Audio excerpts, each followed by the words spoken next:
Hey, what's going on? You know who it is. You know what it is. This your boy Town Biz. All right, I just want to talk to you about, basically a story that I happened to see that basically bothered me because it was just real disappointing to hear about, something like this taking place. And it's basically a tale of somebody that was given an opportunity and didn't seize the opportunity. Basically, he tried to get over and take advantage.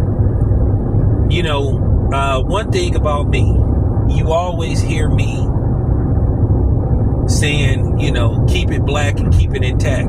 Because, like I said, I love being part of the blackosphere.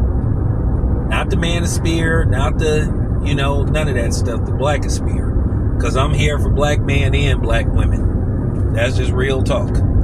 I love my sisters and I love my brothers. But, unfortunately, I got to talk about a brother who basically tried to get over. Now, here's the thing. Okay, let me, set the premise. You guys know, most of the people know that every once in a while, when I come up on shoes and stuff, or if I feel like I have too many pair of shoes, I either give them away or, I just sell them. And a lot of times when I put them up for sale, I only use OfferUp. I don't use the other ones. I don't use eBay or no second party. I just use OfferUp. And one of the things that bothers me, that pisses me off, I don't be asking for much anyway. I don't, I'm not really a reseller. I just be trying to, just sell them, just get a little bit of money for them, and just, whatever. And one of the things that pisses me off, that happens to me all the time, well, I'm not going to say all the time, but sometimes, is this thing where when you try to do business with your own, some of them have this thing where they will try to get over on you. They will come look at the item. You already done said how much you want for it.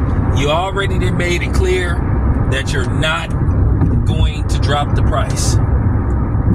And then when you meet up with these dudes, they will come with this, hey man, can you do, as soon as they get there, you already didn't, and you didn't agreed. It's already set in stone that, hey, they're going to give you this amount of money, and that's it. As soon as you get there, or as soon as they get wherever you told them to meet you at, sometimes you will get this dude who will purposely try to act like they didn't talk to you and send you messages agreeing to pay what you were asking for. Like if you asked for 100, as soon as they get there, they talk about, hey, can you do 80? And I done had that happen to me a couple of times. And there have been times where I didn't even talk nice. I'll just be like, hey, look, man, I don't got time for this shit either. You want, and I'll say it like that. I don't be worried about it. Cause I always meet these fools in a public place where the setting has plenty of cameras around. So basically, if something happened, if they try something, whatever the case may be, if I have to do something or if they try to do something to me, everything is on camera, it's recorded. But you just have that dude that always try to be slick and just try to get over. And you just be like, damn. You get kind of tired of seeing that. And I told one dude, I said, check this out, dude. Let me ask you something.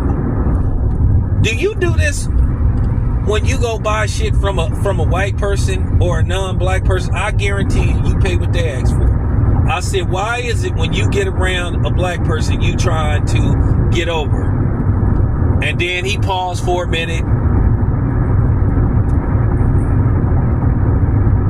And then he, you know what, man, my bad. Here, man. And I'm just like, damn. But yeah, that happens to me occasionally.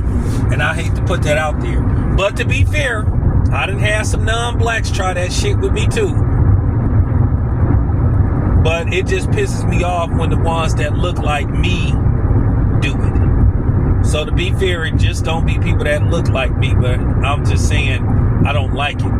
So case in point leads me to this situation that happened, I guess, I don't know, a little while ago in St. Louis, where basically you had a black-owned ice cream truck operator who basically, I don't know if they hit him on Instagram, I don't know if somebody called them or whatever the case may be, but it appears that they had a pre-arrangement for him to come to a certain area and he was to pass out ice cream.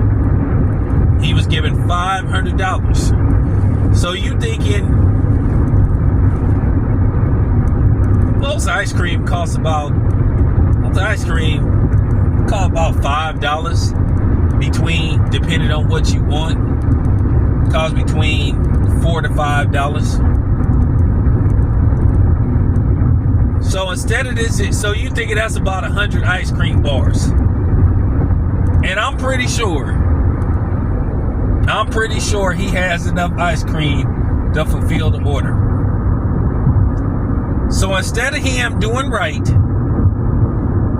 this dude literally passed out about 14 ice cream bars and then basically told the kids that the money was spent. And then basically, to make a long story short, them dudes filmed him and they aired his ass out, rightfully so. So basically it's like he charged like what, between $30 to $35 per ice cream bar. He just price gouged like it was nobody's business. And if it was me, I would have reported him. And I'm going to be completely honest. I don't want to hear this. Don't do it, but nah, he didn't care. Because the people that I saw around him looked like they were black and they were melanated. So basically he had no problems. He had no guilt about basically trying to get over on some people that look like him. Now, I wonder what he had did that in the suburbs. No, he wouldn't have did that in the suburbs. I wonder what he had did that around, you know, the Asian community or the Hispanic community. But no. He decides to do that to people that look just like him. And basically they filmed him and they was airing him out, put his license plate up, put his info up, and they pretty much aired him out. And then he basically comes back a few days later and say, well, you know, I'll return the money and all this kind of stuff. Like, dude, nobody don't want to hear about that. The damage is already done. You was given an opportunity. They decided to do business with you, and you basically tried to fuck those people over. It ain't no ifs, ands, and buts about it. You literally tried to screw them. And screw them. And those were kids, young kids. What type of example you setting as a man or a business owner? I've talked about this before. Black businesses sometimes don't make it because of black people. Either it's the people that run the business or the lack of support. Now, probably them people from now on, that's going to leave them with a bad taste in their mouth. They probably not going to want to do business with a black person again. And unfortunately, that was the shit that justified Wallow's ignorant comments about, oh, black businesses and all that stuff.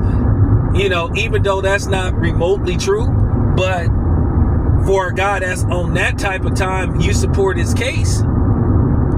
That was just deplorable and shameful for him to do something like that. That was some real niggatry. That dude should be ashamed of himself. And he should be reported. I hope they take away his business license. I hope nobody don't do no business with him. I don't even see how he could just sit up there with a straight face and pull some shit like that. Dude, you were compensated. And you tried to get over. You tried to hustle them people. And these are the same dudes that'll be copping a plea. You know, I'm a black business owner, man. I need black people, my people, to support me. Look what you did to your people. Look what you did. But yeah, man, that was just sad. That was just real unfortunate. But yeah, shame on that dude. Shame on that dude. You made yourself look bad. You made your business look bad. You made black people look bad. And you made those good people in the city of St. Louis look bad. Weak. Anyway, it's your boy Town. I'm out.